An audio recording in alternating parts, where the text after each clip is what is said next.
প্রবাসীদেরকে কারাগার থেকে মুক্ত করতে হবে। এটি আমাদের বর্তমান এই গণঅভ্যুত্থানের মাধ্যমে অন্তর্বর্তীকালীন সরকারের অন্যতম একটি প্রধান দায়িত্ব হবে। এই বাংলাদেশের মাটি থেকে ভারতীয় রয়ের প্রত্যেকটি এজেন্টকে বিতাড়িত না করা পর্যন্ত আমরা আমাদের এই লড়াই চালিয়ে যাব। আমরা কেউ রাজপথ থেকে ঘরে ফিরে যাব না। গোপালগঞ্জের গোপালীরা সাবধান হয়ে যাও, সাবধান হয়ে যাও, আমরা ঘুমিয়ে পড়ি নাই। তোমরা এই দেশ নিয়ে চক্রান্ত করবা, এই দেশ নিয়ে তোমরা ষড়যন্ত্র করবা, আর ছাত্র জনতা বসে বসে আঙ্গুল চুষবে, এটা হতে দেওয়া হবে না। যেদিন প্রবাসীরা ঘোষণা দিলেন আমরা বাংলাদেশে আর রেমিটেন্স পাঠাবো না, সেদিনেই এই শেখ হাসিনা বুঝে গিয়েছিলেন আমার ক্ষমতার গদি আর বেশি দিন নাই। কারণ অর্থনীতি ঠিক না থাকলে কোন দেশ সরকার চালাতে পারে না, সেটা হাসিনা ভালো করেই সেদিন বুঝে গিয়েছিলেন। আজকে আরব আমিরাত, কাতার, সৌদি আরব সহ মালদ্বীপ, বিভিন্ন দেশে আমাদের শত শত প্রবাসী নানান সমস্যায় জঞ্জাল অবস্থার মধ্যে রয়েছে। প্রায় শতাধিক প্রবাসী সেসব দেশের কারাগারে আটক অবস্থার মধ্যে রয়েছে, বন্দী রয়েছে।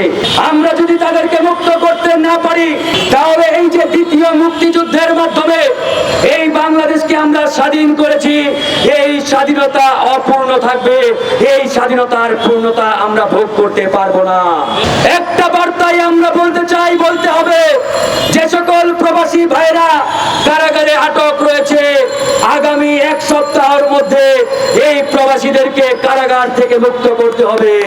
এটি আমাদের বর্তমান এই গণঅভ্যুত্থানের মাধ্যমে অন্তর্বর্তীকালীন সরকারের অন্যতম একটি প্রধান দায়িত্ব হবে। এটা আমরা আমাদের এই মানববন্ধন থেকে আজকে দাবি জানাচ্ছি। আমাদের এই প্রবাসী ভাইরা কারাগার থেকে মুক্ত না হওয়া পর্যন্ত আমরা কেউ চুপ থাকবো না, আমরা কেউ চুপ থাকবো না, আমরা আমাদের কথা বলে যাব। বন্ধুগণ, অনেকেই ভেবেছেন দেশ স্বাধীন করে ফেলেছি, এখন ঘুমিয়ে পড়বো, ঘুমাতে যাব। আমরা এখনো বিপদ মুক্ত নই, আমরা এখনো ঝুঁকির মধ্যে রয়েছি। ভুলে যাবেন না, দেশ স্বাধীন হলেও স্বৈরাচার শেখ হাসিনা এবং ভারতের মোদী সরকারের দালালেরা এদেশের পরতে পরতে এখনো লুকিয়ে রয়েছে।